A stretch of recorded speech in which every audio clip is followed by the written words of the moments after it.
as empresas de game têm quase que uma vida à parte, né? A correlação é muito baixa entre as empresas de game e o mercado americano em geral. A correlação com o mercado brasileiro, então, é nula, né?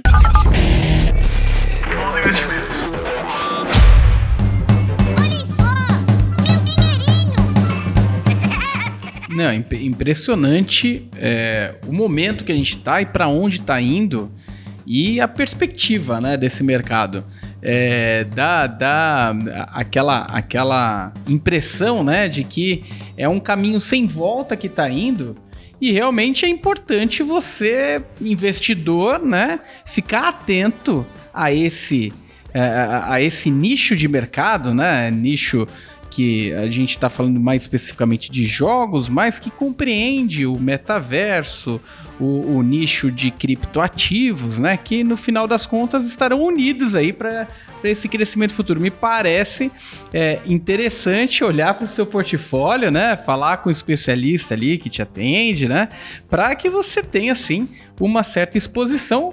Porque, né, não vejo volta nesse caminho, né? É um caminho sem volta. Não sei se é bom ou se é ruim, mas é um caminho sem volta, né? Bom, eu como gamer, eu fico ultra entusiasmado aí, ansioso pelas novidades que estão por vir, porque é bem promissor, né? Tem muita coisa que o pessoal exagera, mas a gente sabe que tá vindo muita coisa boa. Mas sabia, você tá falando do game, eu também gosto, já gostei mais, né, no passado.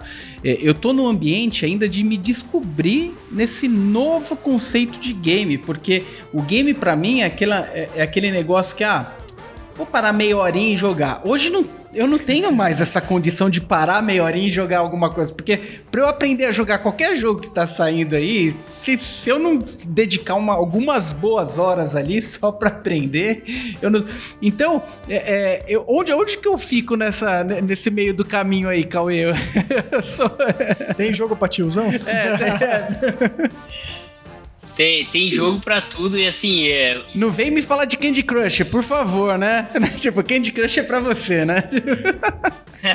Tem jogo pra todo... Tem jogo pra quem tem mais tempo, pra quem não tem tempo. Vida super corrida aqui, já, né, faz uns meses aí que eu não consigo jogar nada, mas eu adorava jogar Age of Empires. É um joguinho de estratégia que você constrói sua civilização. E eu jogava isso daí lá em 2000, um joguinho antigo que reformularam, tá na plataforma aí da Microsoft hoje em dia. Então, acho que todo mundo aqui que gosta ou já gostou, se você voltar a jogar, você volta a ficar apaixonado e acaba perdendo um tempinho. Aí você fica sem tempo, aí você volta a jogar. Agora você pode participar também investindo nas empresas, né? E o que é interessante de um investimento nesse segmento é que, como financista agora falando, a gente está tentando sempre construir portfólios com classes de ativos descorrelacionadas. Então, se você já tem Ibovespa na sua carteira, se você já tem fundo imobiliário na sua carteira, ou até se você já tem um S&P 500, aí um S&P 500 na sua carteira, você tem a oportunidade de colocar empresas de games que nada tem a ver com esses outros ativos, né? Porque se o Brasil vai bem ou vai mal, se os fundos imobiliários no Brasil vão bem ou vão mal, se a renda fixa, o juro subiu ou caiu, ou mesmo se o S&P, as 500 maiores empresas, estão indo para um lado ou para o outro, as empresas de game têm quase que uma vida à parte, né? A correlação é muito baixa entre as empresas de game e o mercado americano em geral. A correlação com o mercado brasileiro, então, é nula, né? Não tem nada a ver o que o Brasil faz, se a política tá boa, o câmbio, ou a economia tá indo bem ou tá indo mal no Brasil. As empresas de games são internacionais, não tem nada, tem praticamente zero correlação.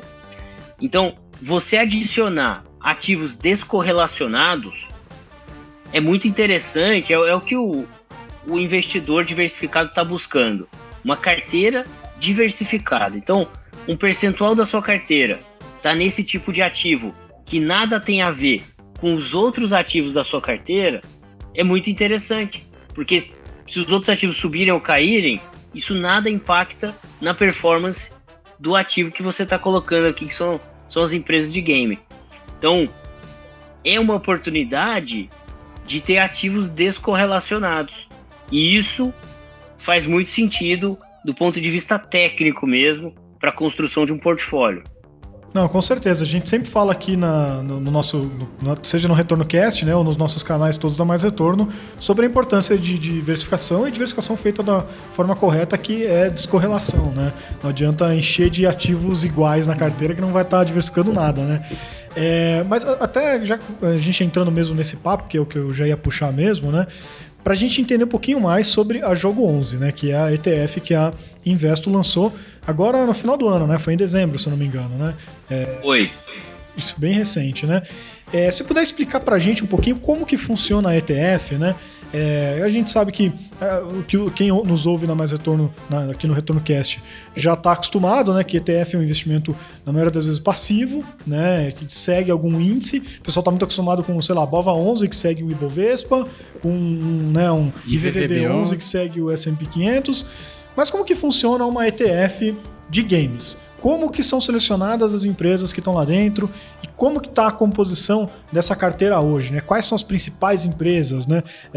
Tinha Microsoft antes? Não tinha, né? Porque a Microsoft tem um pedaço que é jogo, mas tem um monte de pedaço que não tem nada a ver, né? Agora a Blizzard, que provavelmente tinha uma participação grande, está dentro da Microsoft. Então, se você puder falar para a gente dessas características todas e como que funciona essa seleção de ativos dentro do Jogo 11? Claro, então... o Jogo 11 é um ETF que investe no segmento de gaming e esportes. Então, é uma forma muito mais simplificada, sem burocracia, de você acompanhar nos seus investimentos o segmento de game e esportes como um todo, sem você ter que ficar comprando os ativos individuais em cada país do mundo onde essas empresas são negociadas nas bolsas. Então, ao você comprar uma cota do Jogo 11 aqui na B3, na sua corretora, você já está investido em todas essas empresas de game que fazem parte do Jogo 11, sem pagar spread cambial, sem pagar IOF, sem você ter a burocracia de mandar dinheiro para fora e ficar comprando os ativos lá fora. E o que é mais interessante, a cota do Jogo 11, ela já é diversificada, né? Porque a cota representa uma cesta de ações das empresas de game. Então, não é o Cauê, não é a Investo que está escolhendo a dedo qual empresa a gente vai comprar, qual empresa a gente vai vender, qual empresa vai alocar mais ou menos. A Investo gerencia, né? Somos a gestora do Jogo 11 e a gente segue um índice do segmento de game e esportes. Por isso que é um investimento passivo. É porque a Investo não pode ativamente escolher as empresas. E aí você elimina o risco do gestor estar escolhendo a empresa certa no time certo ou a empresa errada, né? E você garante que você está seguindo um índice transparente, que você sabe o que tem lá dentro, que você não vai acordar e o gestor comprou um ativo que você nem sabia, que, né, deu zebra ali, e você fala, poxa, investi num segmento que cresceu um monte, como é que o meu investimento não cresceu junto? Porque aqui a gente está investindo num índice de mercado. Então esse índice de mercado, ele só contém empresas que têm pelo menos 50% da receita proveniente do setor de game e ou de esportes. Então a gente está falando de um setor muito focado, muito nichado de game e esportes.